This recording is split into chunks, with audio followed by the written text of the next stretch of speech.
Bonsoir Nicolas Sirkis, merci d'être avec nous ce soir. Merci d'abord parce que vous êtes assez rare en interview. Pourquoi ? Parce qu'il y a une forme de méfiance ou parce que vous n'aimez pas ça tout simplement ? Je ne suis pas très habile dans cet exercice-là. C'est vrai que la scène, c'est ce qu'il y a de plus vrai, de plus live. Et là, c'est compliqué. Il y a de l'impatience ou de l'inquiétude avant un retour comme ça sur scène avec un rendez-vous comme ça ? Les deux. Les deux ? Oui, les deux. Là, on est en pleine répétition, donc il y a une vraie impatience de voir comment ça va fonctionner. Et puis, bien sûr, il faut savoir si on va tenir le coup. Tenir le coup. Il y a toujours une forme chez vous d'intranquillité, malgré les succès, malgré le temps qui passe. Toujours l'idée que tout peut s'arrêter ? C'est ça qui fait un peu la magie aussi. Si tout est gagné d'avance, ça ne sert pas à grand-chose. De remettre tout à zéro à chaque album. Faut jamais penser que tout est gagné d'avance. Et c'est ça c'est vraiment intéressant. 3 concerts, 280 000 places vendues sur la tournée à Paris, à Bercy, enfin l'Accor Hotel Arena. Il faut dire ça maintenant. Ouais, il faut dire ça maintenant. L'album déjà double platine, tout cela après 35 ans de carrière. Vous êtes toujours surpris qu'ils viennent, qu'ils soient là, qu'ils soient présents.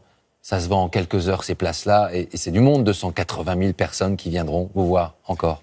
C'est une grosse responsabilité, surtout. Oui, on est toujours surpris parce que quand on arrête les tournées, on rentre chez nous et puis on se consacre à la musique et à notre vie de famille. Une vie normale, vous dites. Pour écrire des choses anormales, il vaut mieux avoir une vie normale. C'est assez joli. Merci. Et donc effectivement, oui, on est surpris parce que c'est pour ça qu'on a appelé cet album 13.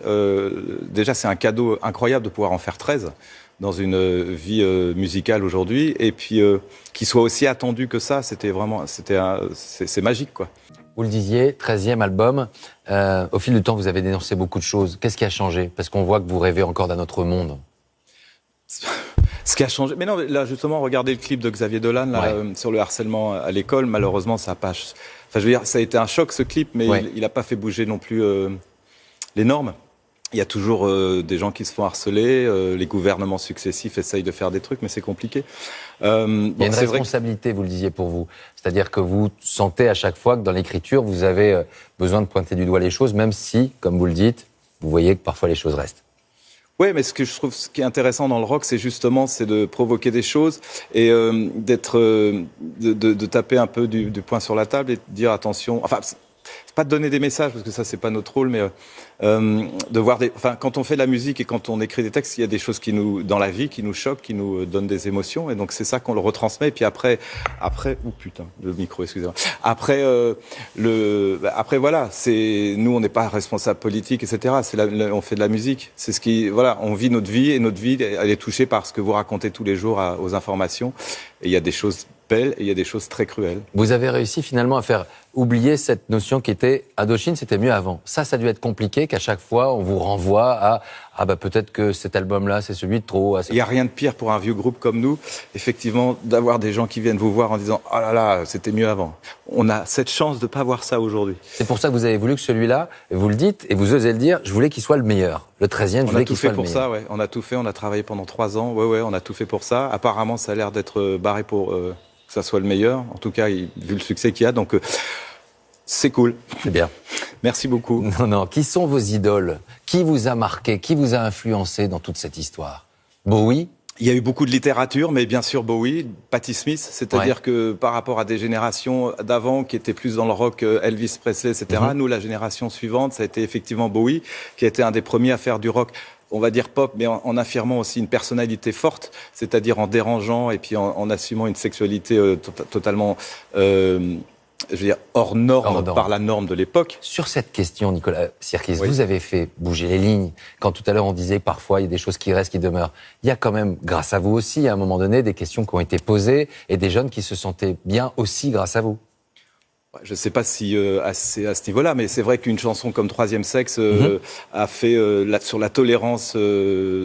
que ça soit transgenre ou sexuel, a fait beaucoup de bien, en tout cas à certaines personnes. College Boy a fait, effectivement, j'ai reçu beaucoup de lettres de lycéens ou de collégiens qui disaient maintenant, je vais dans mon école la tête haute. La tête haute. Donc oui, ça, maintenant, je pense pas avoir cette je veux rester sans responsabilité, déjà, faire avancer les choses, c'était déjà important. Qui aujourd'hui vous bluffe je sais pas, dans la pop française, le rock français, il y a encore des personnes qui... Il y a plein de choses qui me bluffent, bien sûr. Il y a toujours des musiciens, des groupes.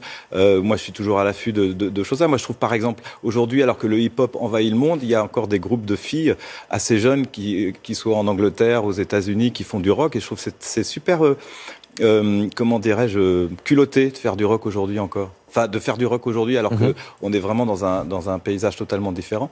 Non, il y a plein de choses mais je peux pas vous dire là tout. Vous parliez tout à l'heure du temps qui passe. Ça, c'est quelque chose que vous essayez de repousser. Je lisais cet après-midi que vous disiez, j'aimerais bien que de temps en temps ça s'arrête, quoi. J'aimerais bien que ça s'arrête pour vivre et profiter des choses, de l'instant pour... Ouais, mais ça, on est dans des périodes un peu tendues, et puis après, il y a des périodes où effectivement on regarde le temps qui passe. Mais le temps passe vite, hein, ça va trop vite. La vie est longue aussi, mais elle va vite aussi. Elle va un peu vite. Qu'est-ce que vous leur dites à tous ceux qui vous attendent là? Qu'est-ce que vous leur promettez? Là, on sort de répétition. Il va y avoir 2h30 de concert, voire 2h45, où je pense que ça sera tellement intensif que on n'en sortira pas tous intacts. Parce qu'à chaque fois, sur scène, Indochine, c'est un événement, un moment fort qu'on va pouvoir vivre. En tout cas, voir ça, Alcaline, le concert, c'est sur notre antenne. C'est mardi soir à 23h30. Ouais, c'est la première fois qu'on aura joué l'album en intégralité, ce mardi. Sur ce point-là aussi, vous avez été des précurseurs parce que ces scènes, ces concerts, ça a toujours été un show incroyable. C'est-à-dire c'est génial de passer d'un stade, au Stade de France, à des salles plus petites. Effectivement, ça mérite de cadrer les choses. Merci à vous d'être venu nous rendre visite ce soir. La tournée commence le 10 février, puis il y aura ces 3 concerts à Paris, les 16, 17 et 18 mai. C'est complet. Voilà. Merci beaucoup. À très bientôt. Merci bien.